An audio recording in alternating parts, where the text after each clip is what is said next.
Let Narciso, please come in. Miss Let.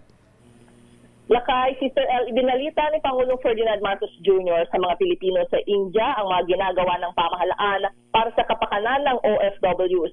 Sa Filipino Community Event sa New Delhi, binanggit ng Pangulo na noong nakaraang taon ay inilunsad ng embahada ang e-visa para padaliin ang proseso ng pagkuha ng visa. Inilunsad rin anya ang Visa-Free Entry Scheme para sa Indian tourists nito lang Hunyo. Ayon pa kay Pangulong Marcos, tinatrabaho na rin nila ang pagbabalik ng direct flights sa pagitan ng Pilipinas at India sa pamagitan ng Air India. Determinado anya ang administrasyon na palawakin pa ito sa ibang carriers para maiugnay ang iba't ibang lugar ng dalawang bansa. Binanggit rin ng Presidente na bilang bahagi ng pagbisita doon ay lalagda sila sa Social Security Agreement sa pagitan ng Pilipinas at India. Lakay? At bukod dyan, Miss Let, ayan, napag-usapan ang defense. Abay, bibili ba tayo ng mga armas mula sa India?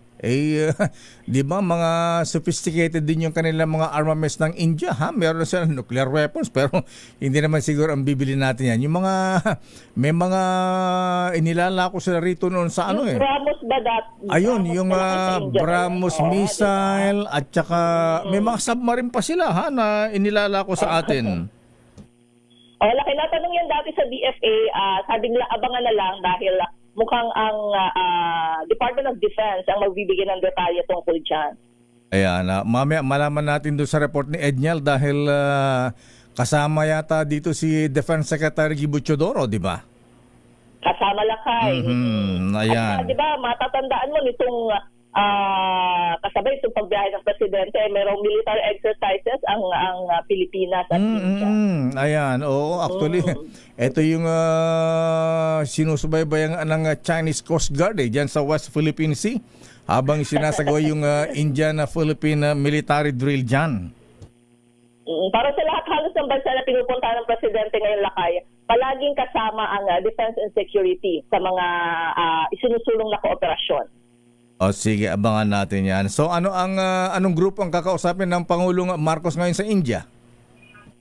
Ngayon Lakay, yung kanyang mga aktibidad, kaugnay ng kanyang state visit ko, kasama na dyan yung bilateral meetings, kabilang yung kay Prime Minister Modi ng India at iba pang mga opisyal doon. Lakay. Ayan, at saka kasama mo ba yung yung pag-uusapan nila yung free visa para sa mga Indian nationals na pupunta sa Pilipinas? Free na pala Lakay nitong Hunyo lang. Approve na yan. Oo, Lakay. Ayan, inulunsad na yan itong Hunyo. So, ang tinatrabaho ngayon ay yung direct flight naman Lakay. Ayan. Kasi sige. wala yata dyan ang flight pag India Lakay is via Malaysia or via Singapore pa. Tapos, saka diretso ng India o Pilipinas. Ayan. Okay. Sige nga ron. Maraming salamat, Miss Lenta. Good morning, Lakay. Ito si Let Narciso para sa DZRH. Una sa Pilipinas, una sa Pilipino. Daming